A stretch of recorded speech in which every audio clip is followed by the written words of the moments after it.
After checking nearly 1,000 leads, the first credible source in a fascinating and mysterious hijacking has come forward. Federal agents may now be closer to cracking a 40-year-old case of legendary D.B. Cooper, and that is thanks to an Oklahoma City woman. Hi friends, so today I thought we would make a different type of video.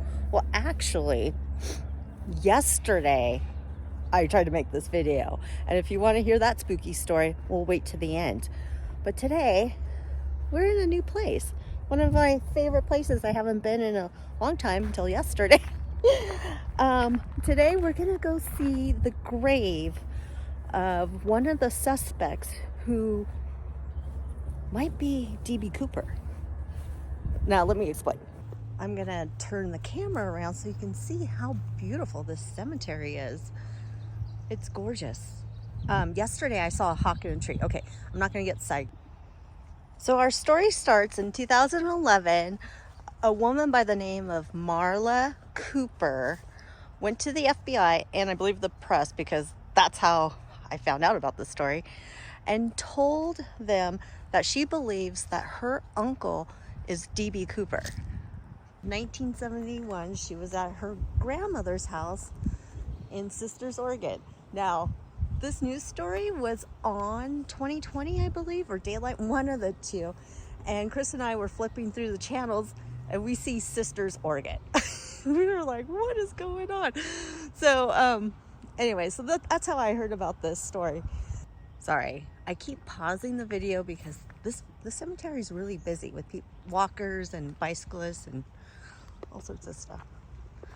Anyhow, Marla said that she remembers back to that Thanksgiving week of her being at her grandmother's house and her uncle's planning something really big. And they left to go turkey hunting, and they didn't show up the next morning on Thanksgiving. And by the way, the day before Thanksgiving, was it November 24th? Is the day that D.B. Cooper hijacked the plane. Now, here's the thing. From where they found, from where they know D.B. Cooper jumped out at was about 200 miles from Sisters, almost 300 miles from Sisters. And LD, who was Marla's uncle, grew up around here. I'm not sure if he was born here in Sisters, but he lived around here. He did lumber. He was also a leathersmith, and he just knew the Pacific Northwest like the back of his hands. He was also in the Korean War, but he was not a paratrooper, so that's, something interesting little fact, I guess. So her uncles might have come back Thanksgiving evening or the next day, but either way, her uncle came back, LD Cooper, that stands for Lynn Doyle Cooper. He came back to her grandmother's house. LD was all bruised and bloodied and a mess. She said she even cried when she saw him. And he was telling the family, oh, I just got in a car wreck.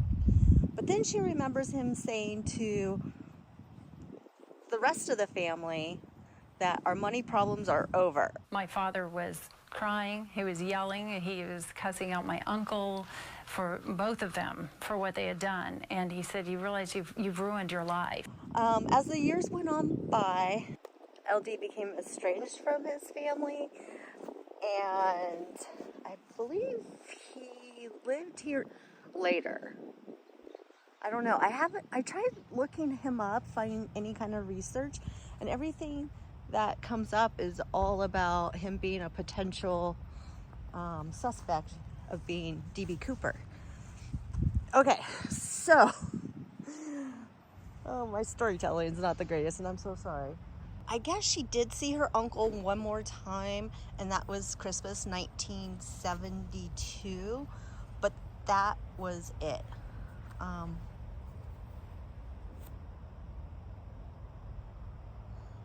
Does anyone know if this is a fresh grave.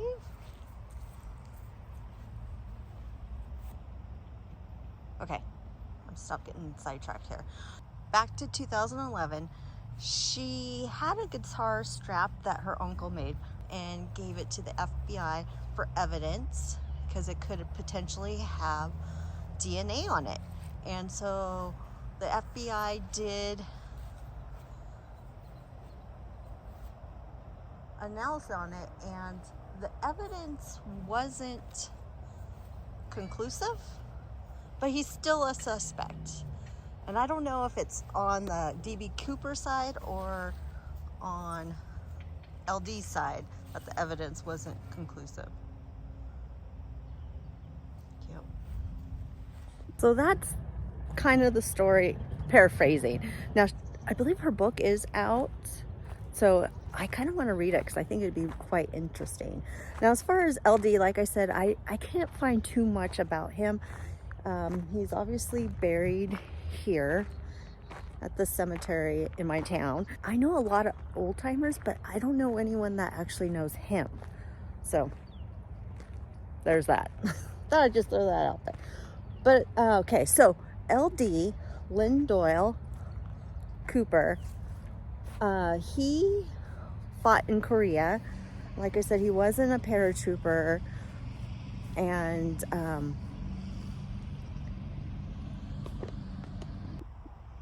he also worked as a leathersmith, and I'm not sure if he had a shop around here. He did end up having some kids, at least according to Marla, she believes. I mean, she never saw him again after 1972. And when the family broke up, no one ever spoke about D.B. Cooper at all. So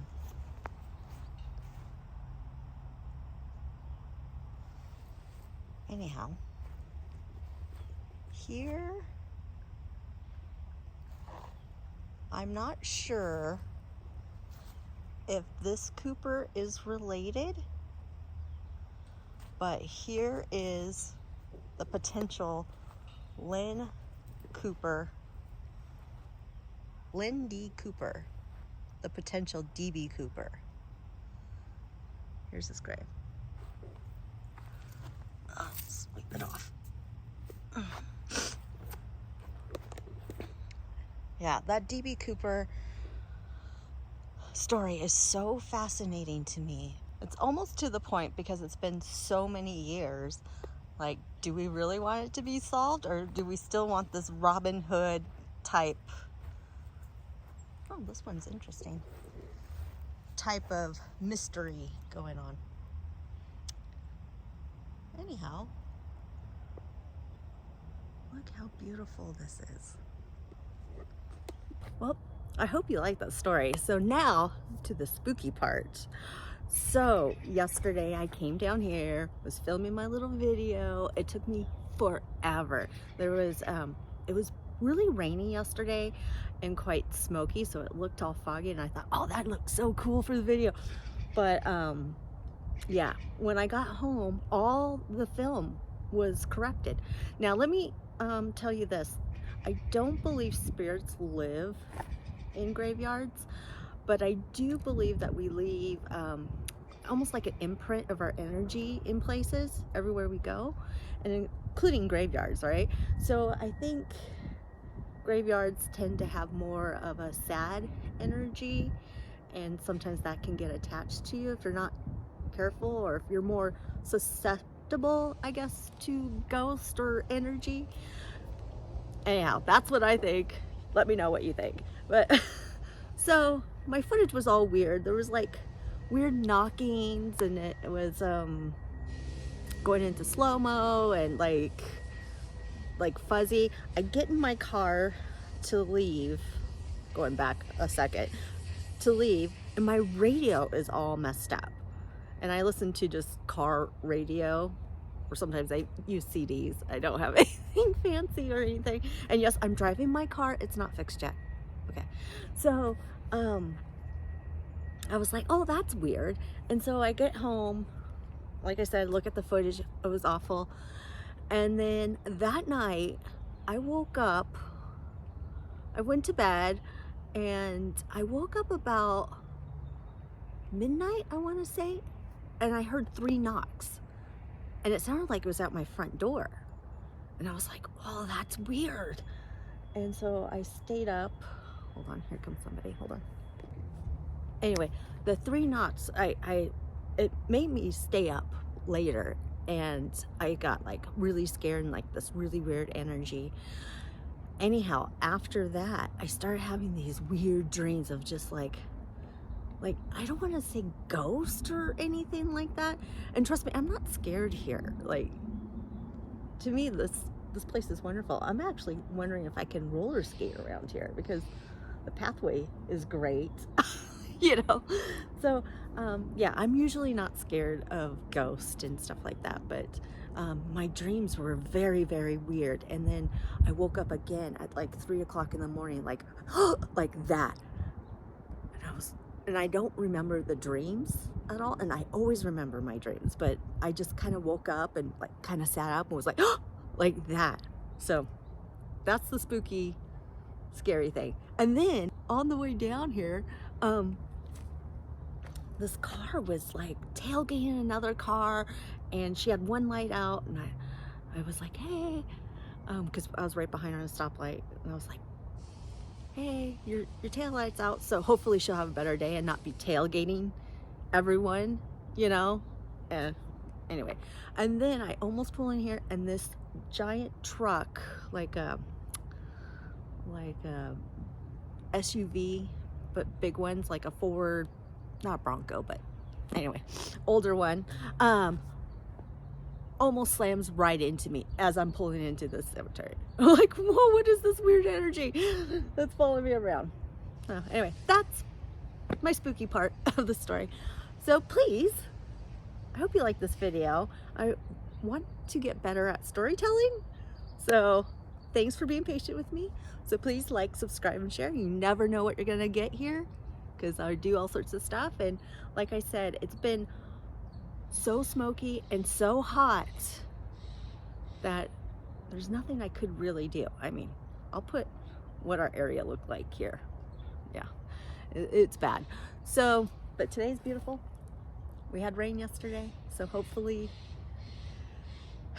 fire season's over, but it's not. September. It's always smoky in September. Anyway, so I guess tomorrow's Friday the 13th. Maybe I'll do a vlog tomorrow.